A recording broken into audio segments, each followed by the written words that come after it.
Yo, what's up? Welcome back. Today I'll be looking at this documentary by Matt Walsh, What is a Woman? Because as I understand, it has been causing a lot of controversy in the US, and there has been much debate about it, and it got my interest, and I got to watch it, and so today I'll be looking at it. So without further ado, let's check this out. What is a woman? Can you tell me that? Well, you're at the Women's March. You must have some idea. Please, if one person could tell me what a woman is. You are not here for women. We ask you to leave. What is that? I'm a husband. I'm a father of four. I host a talk show. I give speeches. I write books. I like to make sense of things. A woman is not anything in particular. There is not one particular thing. It could be many things to many people. Some women have penises, right? Some men have vaginas. I like something. And I wonder, at which point did we come, do they arrive at that part where it's now, even the simple description is controversial, because I wouldn't imagine, like, say for anything else, say for, we talk about anything, say this mic, at which point can we come to, so that everyone is confused or is rather uneasy to talk about, to describe what a mic is? Maybe you ask someone, what is a mic? And they become either hostile or they become vague. They don't give a good reason. I wonder, at which point do you move from that, from what it was now to becoming a controversy? But anyway, let's continue. I've watched Sex and the City. Yeah, How do I know if I'm a woman? that's a great question. You're not a scientist. You're not a gender studies major. No, How do you know that you're a man? I guess because I got a dick. Can a man become a woman? I'm not a woman, so I can't really answer that. Women only know what women are. Are you a cat? No. Can you tell me what a cat is? Do you want to tell us what a woman is? I'm a biological woman that medically transitioned to appear like a male. I will never be a man. And so they go on the internet and they're told that all of their problems will be solved if they become a man. So you worry that there could be a sort of social contagion element of this? A teeny tiny bit, maybe. It got me at 42. Your child doesn't have a chance. And you're affirming it with hormones that have never been used in this way. Puberty blockers, which are completely reversible. Completely reversible. One of the drugs used is Lupron, right? Which has actually been used to chemically castrate sex offenders. You know what? I'm not sure that we should continue with this interview. So you don't want to talk about it. That is another thing. Like, why are people so uneasy and so irritated by talking about these issues? If it's a major issue affecting the people in the US, why are they uneasy to talk about it? What is this thing? Because that is something that I'm interested in. What is this thing that is like? Okay, how can I put it? It's not a taboo because it's happening, but what is that is so bad or is so trivial to talk about that people are not are coming to that point of shutting down? That is something that I'm so curious about. The drugs that you give to kids, or How can they be removing the healthy breasts of 15-year-old girls? There are masculine girls. There are feminine boys. What are we going to do about that? Carve them up? How can this whole thing be happening, Matt? I wanted us to have a safe place to be able to talk about this. Part of me wants to ask why you care so much. I care about the truth. I care about children. I care about the women who are having their opportunities stolen from them. Is it transphobic to tell the truth? The interview's over. Let's turn off the cameras. Excuse me, They're fair. I just wanted to know, what is a woman? and you're not going to find out. Based on what I'm saying, would you ever want to move to America? They say no, never.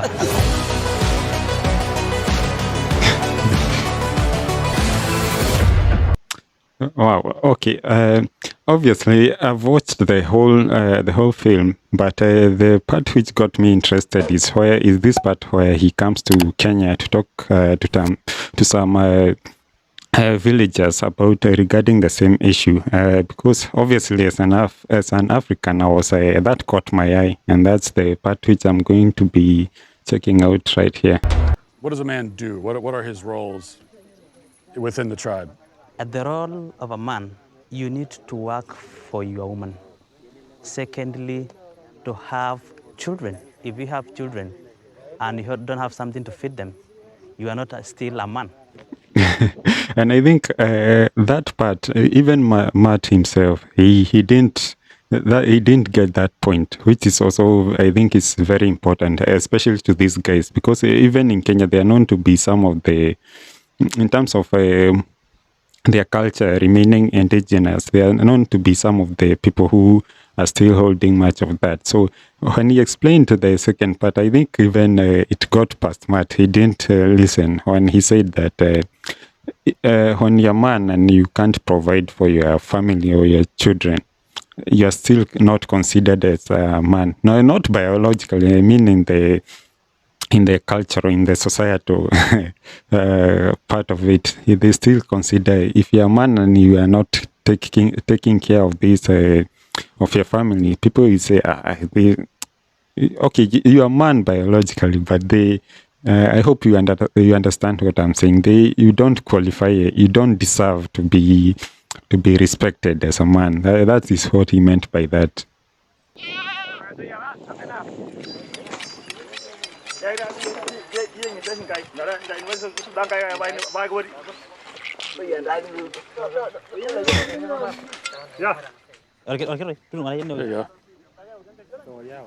All right. And obviously, because this is something I would like to point out, this is how these people live, even right now in 2022. This is how most of them, majority of them live. But of course, there are some of them who have moved from these areas to urban areas. But then, at the same time, it should not be taken as there's this stereotype that, like in Kenya, this is how everyone lives.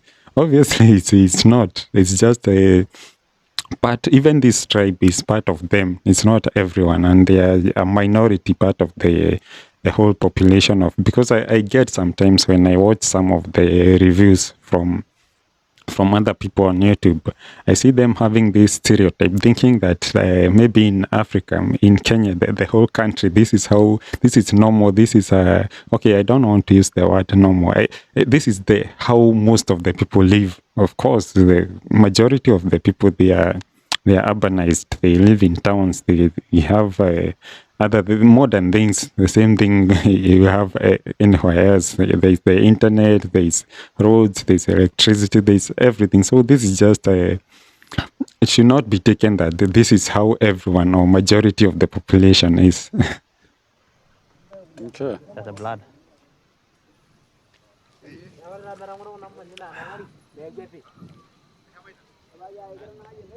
It was the best raw kidney I've had in my life. I don't think so.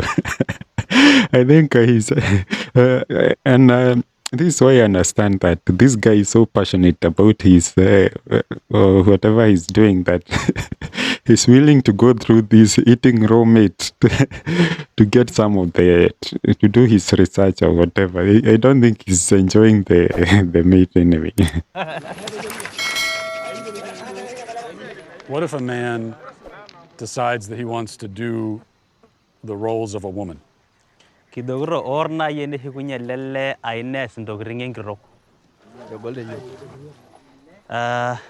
In Maasai community, it will not exist at all. Doesn't exist? What if a man decides that his gender identity is woman? Kidogro orna yende le nega wanana ingro. A woman has its own duty, and a man has its own duty, and a lady cannot do the duty of a man, and a man cannot do the duty of a woman. Yeah, and I think that is some of the things that are shared by almost everyone in Africa. And this is why we don't have this thing of there is this like affirmative action. It's there, but it is not there in the sense like what happens in the West. Like we understand, like a man cannot. A man has his space in society, and a woman has space in society, of which the two they don't collide, and there's no there's no clash. There's nowhere where they are clashing, because everyone has their role. Also, the kids, they have their their place in society. So, and no one is trying to get in the other's space. Like even in politics, you'll see that. Of course, we have as I said, we have the affirmative action, but it is not taken. We have our own perspective, not like in the West, where you expect now, where they say a woman is equal to a man, of which that can never happen. It's a woman and a man are they are so different that they should not be taken to be equal, or there's no way they are going to be equal because of obvious reasons, biologically and anyway, in the whole society, how it's taken, they can never be equal. But that is not to mean that the woman is diminished or the man is like, no, as I said, it's not a fight between the two. It's men do this and women do this, the kids do this. That's the most common, that's how it applies in most of our societies. Can a man become a woman? No. No. No. What about a transgender? Okay. Transgender?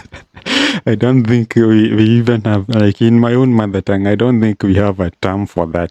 We can have a translation for that. Even in Swahili, I don't think there's any translation for that. So I think what he's going to do is going to do some kind of explaining.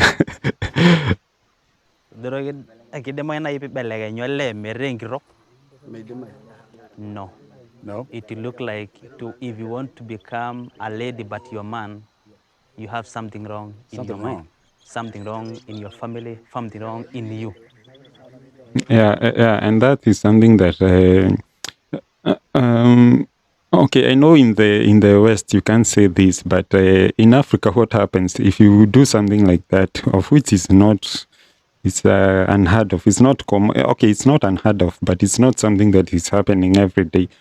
People we obviously say this is what happens. People will obviously point out to mental health. They'll say has something to do with their mental health. They'll not even take it negatively, like oh, this guy. They won't be hostile towards it.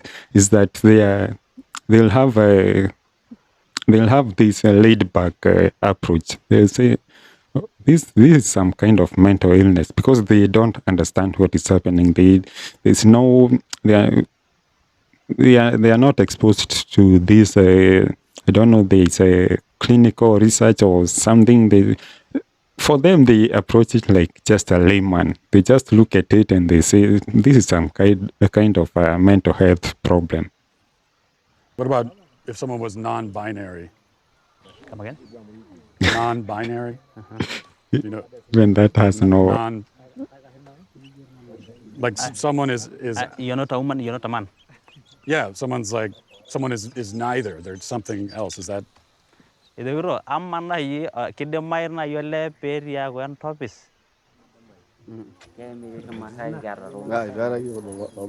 He's saying we have never seen things like those. For a man, he has a penis. For a woman, he has a vagina. So we know this is a lady, this is a man. What if it's a woman with a penis? Both. And I think there's some part there that Matt, as I said, there are some parts he's missing because as you had a few seconds ago, when he asked the question, the guy asked him both sets of genitalia. That is what he meant. But I think Matt was or maybe he understood it. He just wanted to give him a chance to answer because for people who have maybe are born with both sets or part of both sets, that is something that is recognized in most African, even in those old times. That was recognized as something that would happen, and it was recognized to be a biological anomaly that has happened. And so that's why he asked both, because what happened to such people, and this is sometimes it has a sad ending, is that because now these people, they don't have the expertise or they don't know what to do about it, and obviously the kid has been born. There is nothing you cannot take him back. He's already here on earth. So what would happen is they would take care of the kid, and obviously the kid would be isolated from the other kids. Even nowadays, I'm not even talking about those old times. He's normally isolated. I remember even myself when I was growing up, there was some kid in the neighborhood who we were told that kid, you should not invite him to play with him because of this. But at that time we were small kids. You don't know what is happening.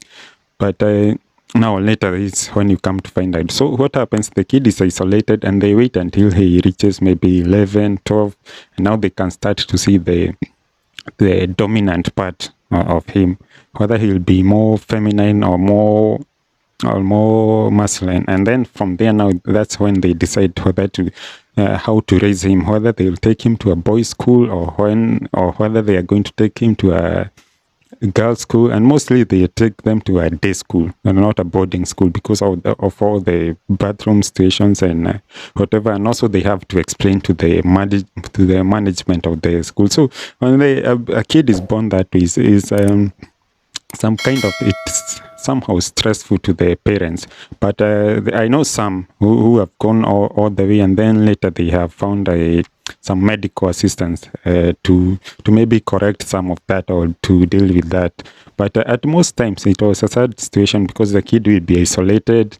When he's taken to school, even the other guys, the other students will start noticing, these kids, sometimes they have a special meeting with the management and the parents.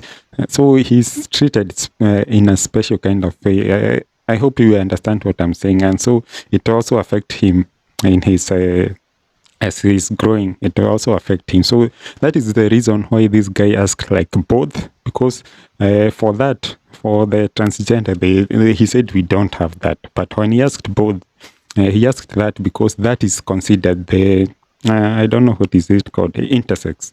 It is considered that category is there. So, but for trans, like for a full-grown man to change to a woman, that is the part where they are definitely saying it's not happening. What if it's a woman with a penis? Both. Is that?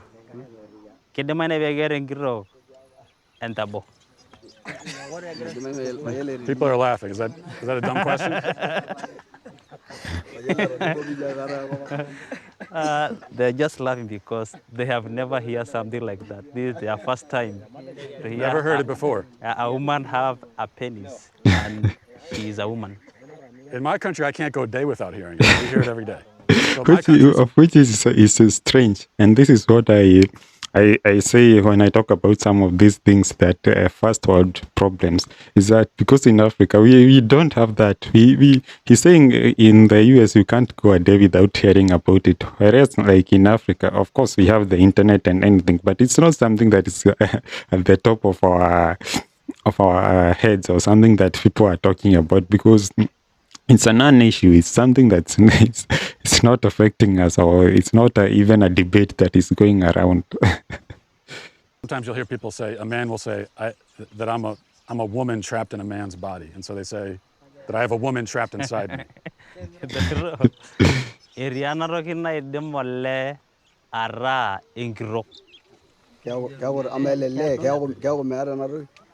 They want to know a woman has the breast.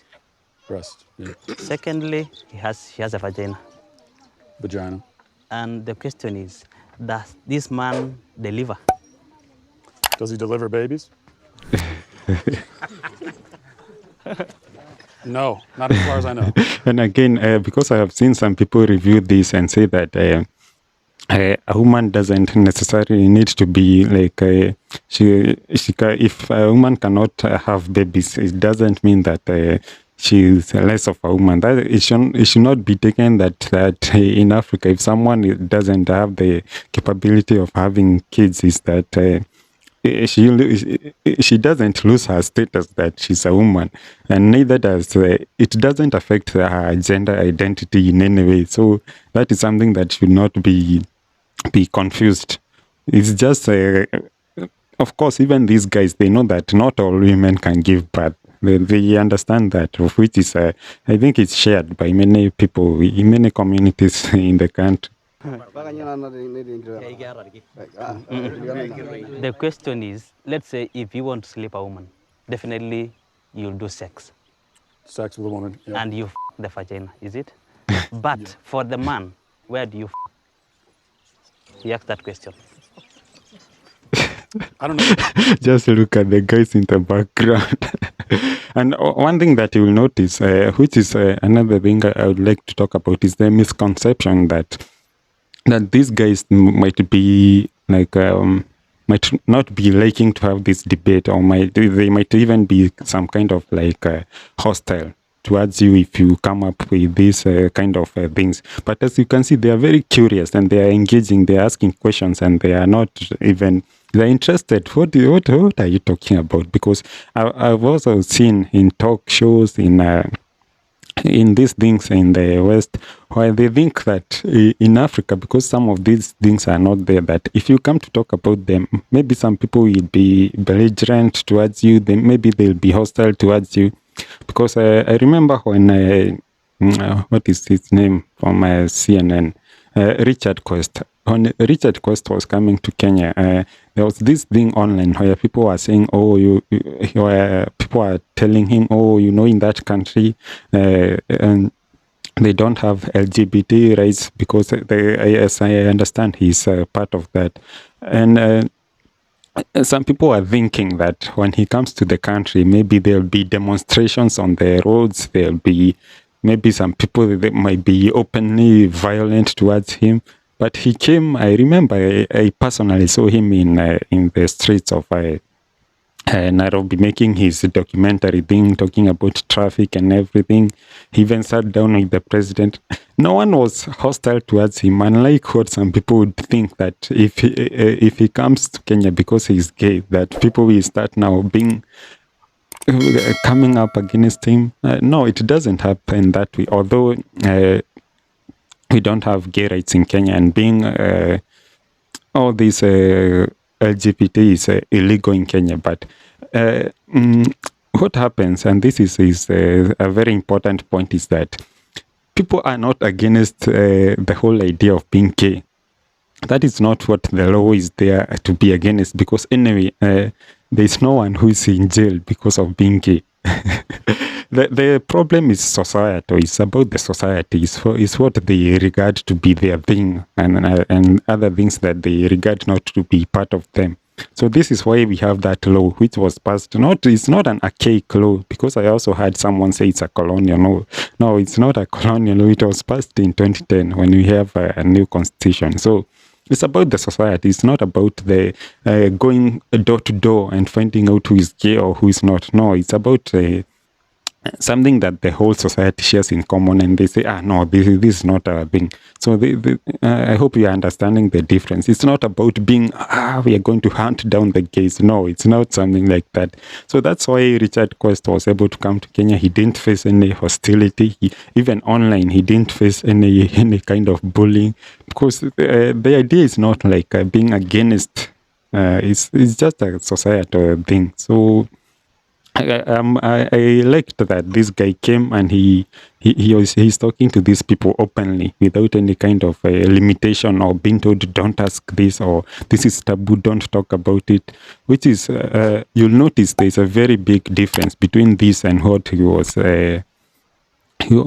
encountering when talking to the other guys in the US, the university professor, and don't know, some guy in Senate, who are like, no, this conversation is over. I don't want to have it, which should not be expected from the West, because as I know, they say in the US is the land of the free, where you can express yourself. But as you can see, it's where people are more conservative to talk about it. It's where some people have very big emotions.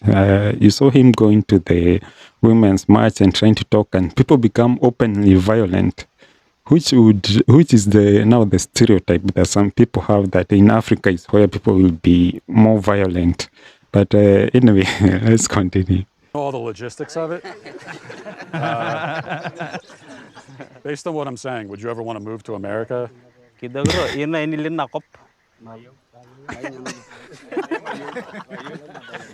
said no, never. What is a woman if you had to give a definition? She's saying a woman delivered, a man cannot. So it sounds like you don't spend a lot of time thinking about gender. You just kind of live your lives. Yeah, that is in Africa. We don't spend a lot of time talking about these things. They are not even in the top of the headlines, or there's no even in the morning breakfast shows. It's not something that I think for a whole year we can even go like 2 years without having such a debate, and unless something like a major happens or something. So it just comes from the West. It's not a debate that we are having, even on the LGBT issues, because this is something else. And you can watch my other video when I was talking about Obama and Christine Amanpour. It's not something that's on the top of our heads, like waking up and thinking, LGBT rights. No, it's not something... I don't know how I can put it, because someone from the West might misunderstand what I'm saying. It's like, how can I put it? It's like, how can I put it? It's like thinking like someone who is someone who is not a Christian. And that person is not waking up or during his day, he's not thinking about, Jesus. He's not thinking some of the sort.